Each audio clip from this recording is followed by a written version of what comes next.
the other way around.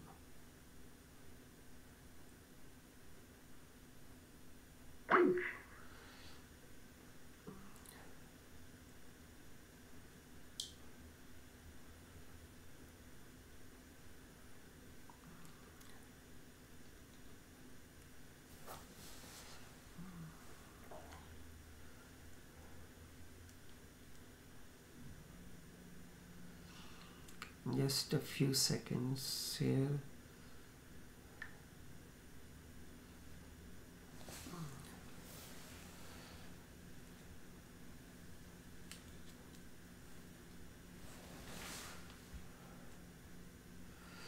Good morning everyone. We are coming to you live via Facebook streaming.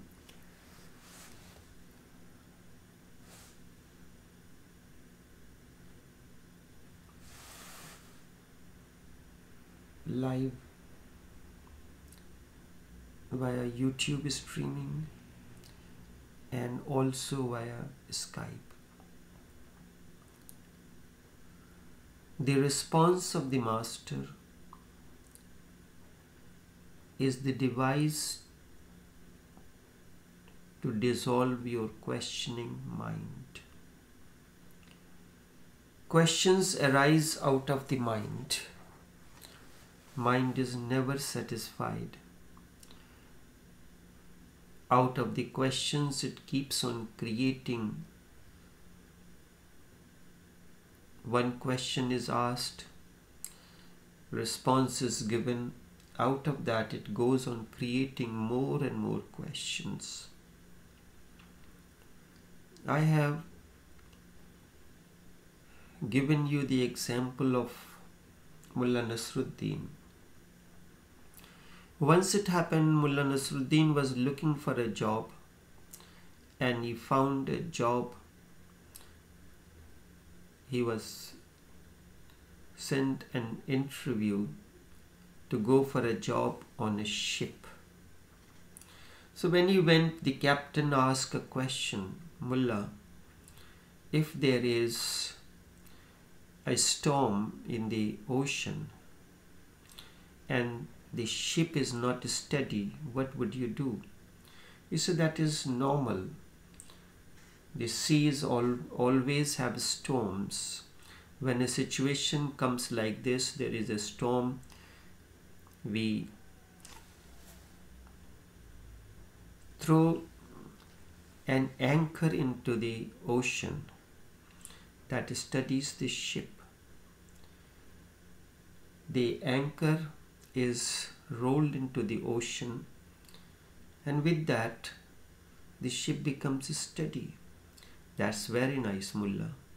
Suppose if there is another storm, what would you do? He said, the same thing, I will throw another anchor. Then captain asked, Mullah, if there is another storm, what would you do then in that situation? It's the same thing, I will drop another anchor. At this, the captain asked, where would you get so many anchors on the ship? Where will you get so many anchors on the ship? Mullah responded in the same tone, same place where you get so many storms, one after the other in the ocean.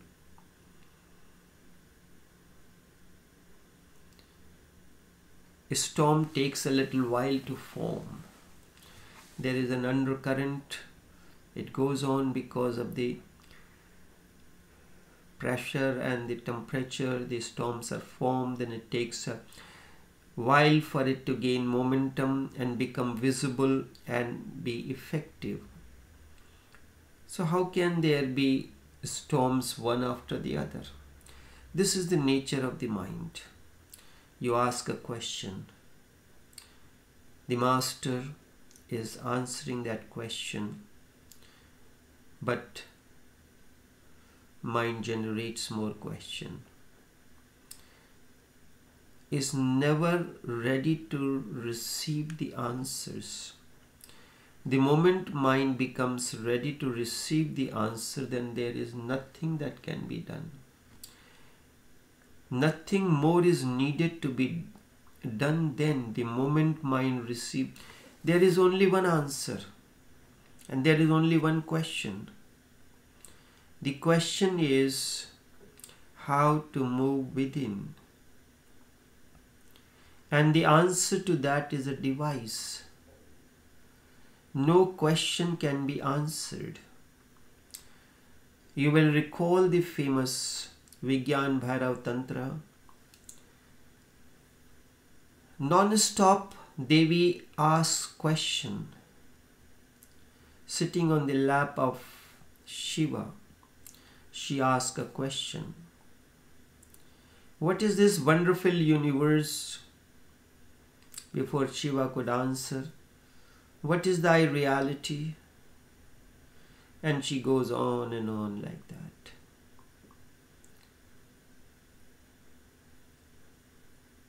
And then he gives a devise to every question.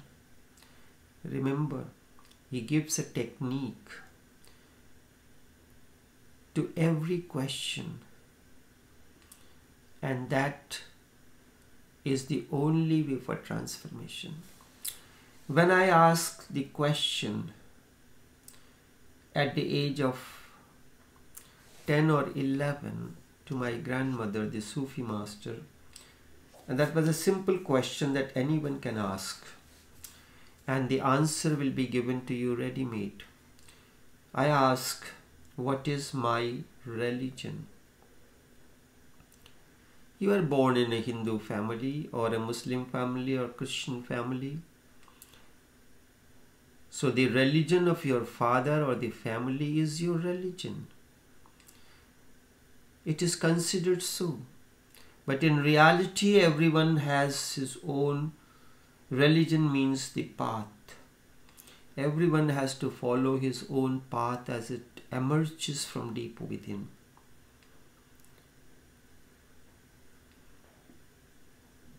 A strange question. If the answer cannot create an insatiable quest in the mind of the seeker, the answer is not relevant. You ask me something, and if my answer cannot create an insatiable quest to explore deep within, a search, it cannot instigate a search in you, the answer is meaningless and it cannot take you far. She told me, she could have said very easily, you are born in a Hindu family, your religion is Hindu, as everyone would normally say. Hinduism is the oldest religion and one of the greatest, the only greatest religion. And one of the beauty of the religion is Hinduism is not based on the belief system. It creates seeking in you.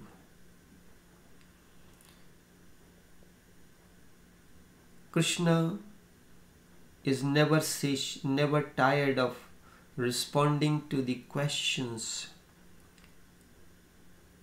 When someone asks a question, in your eyes the question is maybe idiotic, but the seeker who is asking the question is very sincere about asking those questions.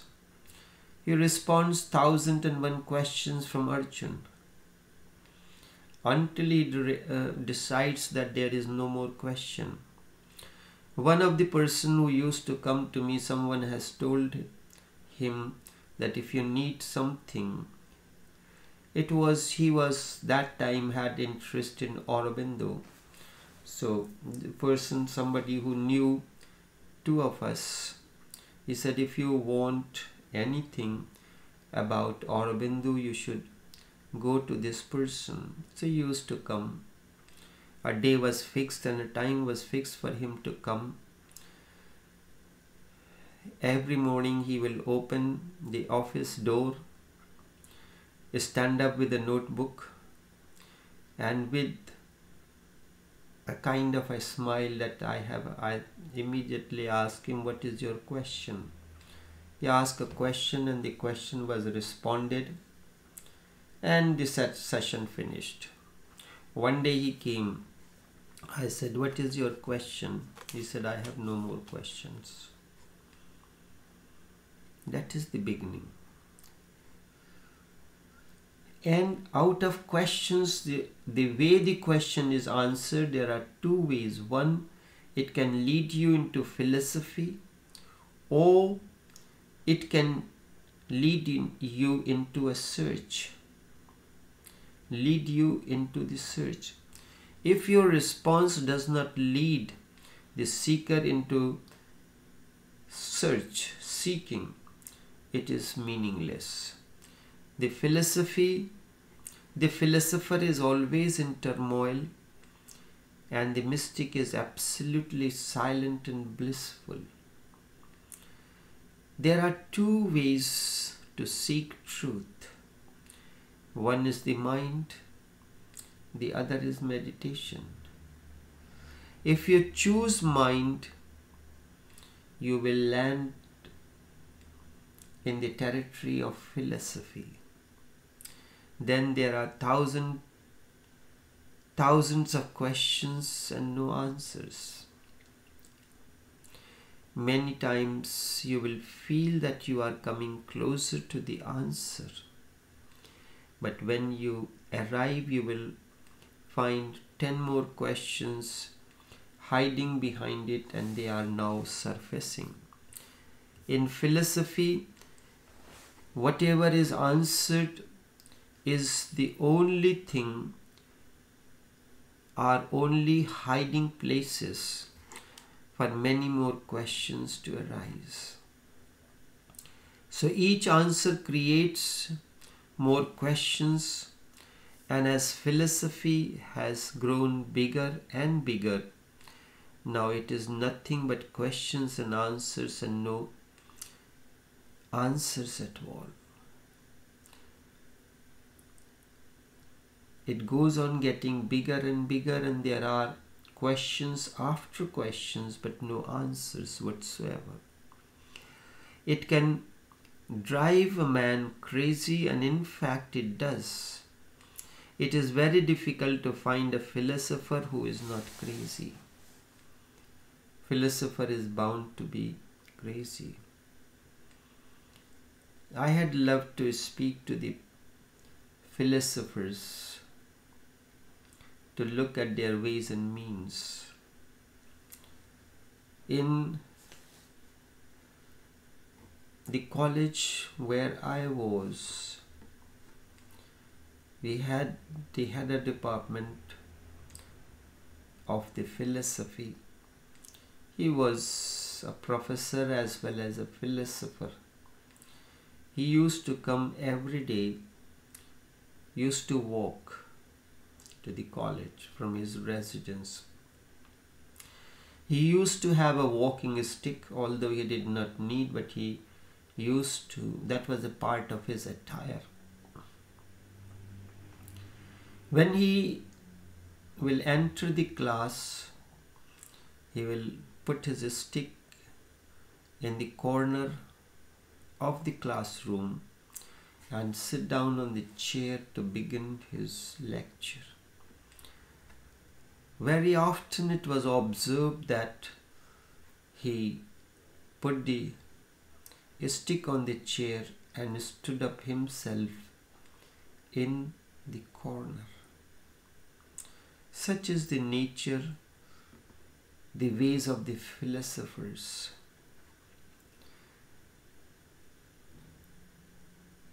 It is very difficult to find a philosopher who is not crazy.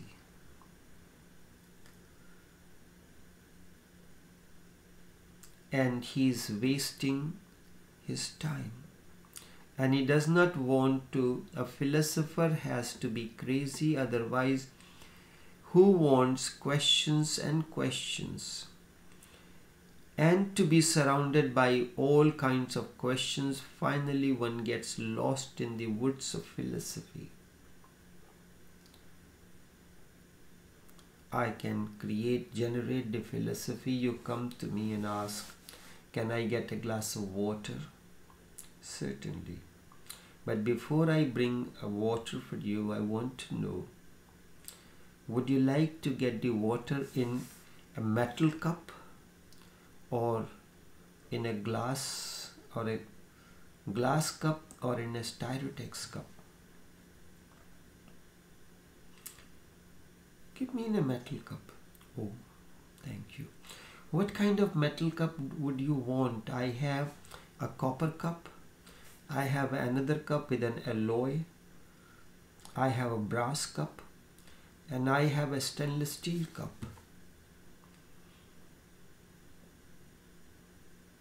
Now you are thinking which cup I should use. Copper. Copper has medicinal properties. The brass too. The stainless steel. The iron. Which one I should take? Okay, so you settle for the brass cup. Do you want cold water? Okay, that's fine.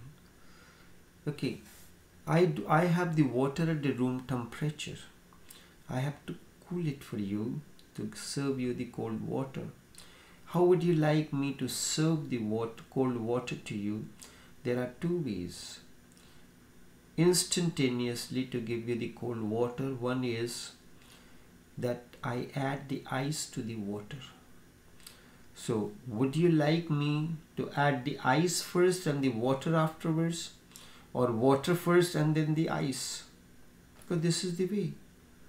Sometimes you put the liquid first and then top up with the ice. The other times you fill the glass with the ice and put the liquid over it. So which way you want me to do? So you choose. Okay, whichever way you want. No. You have to tell me which way you want me to bring the, make the water cold. Okay. You decide that add the ice cubes first and then add the water and bring it. Okay, one more question I have to ask you. You know, when it's a metal glass, and the metal glass outside surface also gets cold. The water vapors settle around. Would you want me to wrap a napkin around it? I ask you simply some cold water and you are asking me so many questions. Then okay, wrap up the napkin and give me the water. Okay, one more thing I would like to find out from you. You know, when I bring the glass, do you want me to put the cup holder, you know, something that you rest it on the table when it is hot or cold, and on that you put the cup? So you want me to do that? Okay. Now ultimately what would you tell me? Tell me where is the tap and I will bring the water myself. Okay, that too is fine. So this is how the philosophy goes on and on, one thing after the other. And to be surrounded by all kind of questions, one finally gets lost in the woods of the philosophy. Instead to go through meditation. Meditation is just the opposite of the mind. Just the opposite of the mind meditation means no mind. Through mind you enter into the world of religion. Just as in the world of mind there are only questions, in the realm of meditation there are only answers and no questions. Hence, a person moving into meditation becomes more and more silent and sane. Indeed, Buddhahood is the ultimate sanity, ultimate, the peak. This sanity is what we call as wisdom. That Buddha's sanity is the wisdom. Then there are no questions left anymore. Only there remains answers.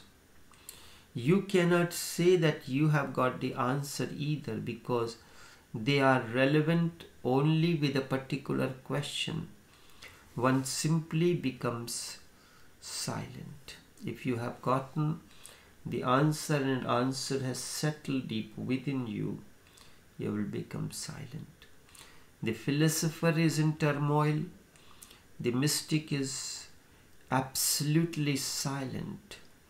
The philosopher tries hard but finds nothing. The mystic does not try at all and he finds everything. He does not try anything at all, but he finds the answers. The mystic says, sitting silently, doing nothing, spring comes and the grass grows by itself. You can do whatever you want to do. Spray water, fertilizers, but grass will grow on its own. You cannot force the grass to grow, or you start pulling up, and in an anticipation that as you pull it up, the grass will grow faster. The modern mind has not been able to understand the mystic. Mystics seem to be very alien to the modern mind, to your mind. Just sitting silently, doing nothing, not even thinking, then why are you sitting? The Western approach, or the modern mind's approach, is the approach of the mind doing. Two approaches, doing or being. The mind works through the approach of the doing, that I have to do this, I have to do that. Mystic, he simply looks at the right time and opportunity and things begin to happen around him in a mysterious way. Things, remember, around the mystic, things begin to happen in a mysterious way. His energy field attracts all that is ingredient, all that is necessary for the fruition of that particular thing. His energy begins to attract all those ingredients that are necessary for attaining the fruition in that. He simply creates an energy field for all those who are associated or could be associated in this process. They begin to flow into it. All the resources begin to flow into it. That is why the modern mind has not been able to understand. Mystics seem to be very alien to the modern mind. Just sitting silently, doing nothing, not even thinking, then why are you sitting? The approach of the modern mind is that of doing, and mystics' emphasis is that of being. Because of that domination, it cannot think that there can be any possibility of just being and doing nothing. No questions, no problems, no thoughts, just relaxing and resting in oneself. How can things be happen? We know one of the way panting, huffing and puffing and rushing to get this thing done and get that thing done. Oh, I have to do this, I have to do that, so many things have to be done, and the time is going by. How am I going to do this? He is sitting silently, and things begin to happen around him. The more relaxed you are, you will find that it is happening in a miraculous way. Happening in a miraculous way. And in that rest one arrives. One arrives at one's own innermost core.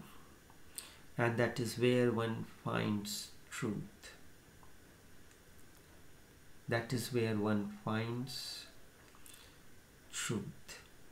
Nowhere else can you find the truth. The philosopher searches everywhere, but in vain. Mystic simply sits in his own home, doing nothing, and discovers the truth.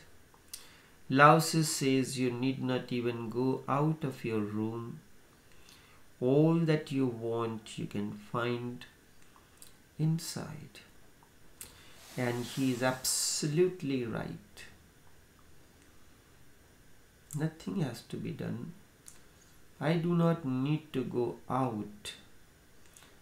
Just there, things begin to happen.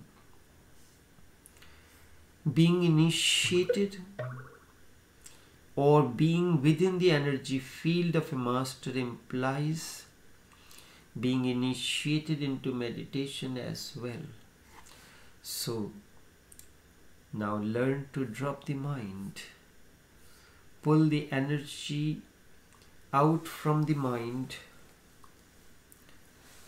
and put it into your meditativeness, the silence. I do not give answers. I do not give answers. Response is there, and response is simply to destroy your questioning mind. To destroy, to dissolve your questioning mind. In fact, I answer your questioning mind. I call that answering or response a device to destroy your questions and the questioning mind too. When all your questions are dissolved, questions are destroyed. When all your questions are destroyed, nothing else is left. Neither the question nor turmoil. Mind is dissolved.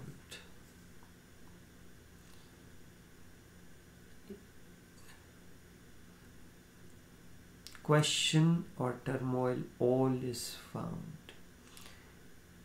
In nothing, all is found. In that state, when there is nothingness, all is found.